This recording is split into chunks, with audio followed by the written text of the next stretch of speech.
La Bourse de Paris est toujours dans le vert à la mi-journée. L'indice parisien est soutenu par les espoirs en matière de plan de relance malgré la propagation de l'épidémie de coronavirus. Selon les chiffres de l'OMS, plus de 330 000 personnes ont été testées positives à la Covid-19 rien que sur la journée d'hier, dont près de 100 000 cas rien qu'en Europe. Mais ces chiffres alarmants et les mesures de restriction en Europe ne semblent pas inquiéter les investisseurs qui scrutent de près la moindre bonne nouvelle économique. Ainsi, le potentiel revirement de situation de Donald Trump sur le plan de relance aux États-Unis soutient la tendance ce vendredi.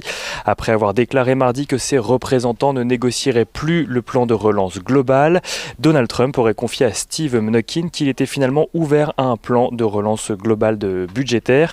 C'est en tout cas la thèse avancée par Nancy Pelosi qui s'entretient chaque jour ou presque avec le secrétaire d'État au Trésor.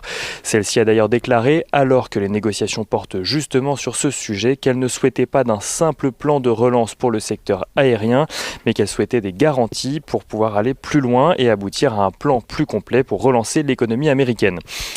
L'optimisme des investisseurs réside également dans le fait que Joe Biden est toujours donné gagnant dans les sondages, ce qui constitue pour beaucoup le gage du vote du plan de relance après l'élection si aucun accord n'a été trouvé avant. Côté statistique, le PMI des services s'est accéléré pour le mois de septembre en Chine. Il ressort à 54,8 points contre 54 au mois d'août et signe ainsi sa 5e hausse mensuelle consécutive. En France, la production industrielle a de son côté ralenti sa progression sur le mois d'août. Elle grimpe de 1,3% sur un mois après avoir bondi de près de 4% en juillet. On note que la production manufacturière sur le mois d'août gagne elle 1%, là où elle en gagnait 4,5% en juillet. Côté valeur, Crédit Agricole Assurance monte à 100% du capital de GNM Seguros. Ce Crédit Agricole Assurance, qui possédait déjà 75% de l'assureur portugais, a racheté les 25% restants à Novo Banco. L'acquisition de Borsa Italiana par Euronext se fait finalement pour un montant de 4,35 milliards d'euros. Euronext qui, en rachetant la bourse de Milan au London Stock Exchange, devient la plus grande infrastructure pan-européenne de bourse.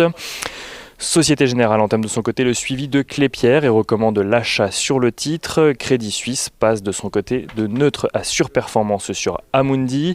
On regarde ce qui se passe du côté de l'euro-dollar qui se rapproche des 1,18$ pour 1 euro à la mi-journée. L'once d'or, elle, est au-dessus des 1900 $. Quant au pétrole, les cours s'apprécient légèrement alors qu'un mouvement de grève dans le secteur en Norvège risque de conduire à une baisse de 25% de la production du pays.